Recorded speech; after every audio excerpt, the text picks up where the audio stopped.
ఎవడన్నా ప్రపంచంలో ముఖ్యమంత్రి పదవిలో కూర్చున్నాడు మంది కూటిన బిడ్డలు మా బిడ్డలని చెప్పుకుంటాడా అమ్మ? మంది కూటిన బిడ్డలు మా బిడ్డలని చెప్పుకుంటాను చూసిరా?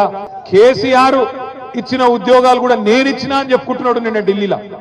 కేసీఆర్ ప్రభుత్వం ఇచ్చిన 44,000 ఉద్యోగాలు నేను ఇచ్చినా అని చెప్పి నిన్న ఢిల్లీ వీధుల్లో సిగ్గు లేకుండా అబద్ధాలు చెప్తా ఉన్నాడు. మన పిల్లల్ని కూడా మోసం చేసే ప్రయత్నం చేస్తున్నాడు రేవంత్ రెడ్డి. ఆఖరికి ముసలోళ్ళని కూడా మోసం చేసిండు. అవ్వా నీకు కేసీఆర్ ని ఒక్కనికే ఇస్తుండు ఇంట్లో 2,000, నేను అవ్వకు తాతకి ఇద్దరికి ఇస్తా, ఆయన 2,000 ఇస్తుండు, నేను 4,000 ఇస్తా అన్నాడు. ఒక్కలకి ఇస్తుండు కేసీఆర్, నేను ఇద్దరికి ఇస్తా అని చెప్పిండు.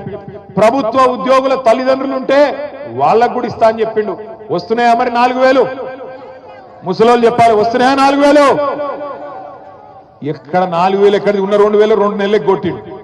2 నెలల ఉన్న 2,000 కూడా కొట్టినాడు రేవంత్ రెడ్డి. ఆ ముసలోళ్ళను కూడా వాళ్ళ చేతిలో ఉన్న ఆసరా కట్టెను కూడా గుంజుకున్నాడు రేవంత్ రెడ్డి. అందుకే నేను అంటున్నా, ఇక ఆయన మాటలకు హద్దు లేదు, నోటికి ఏమ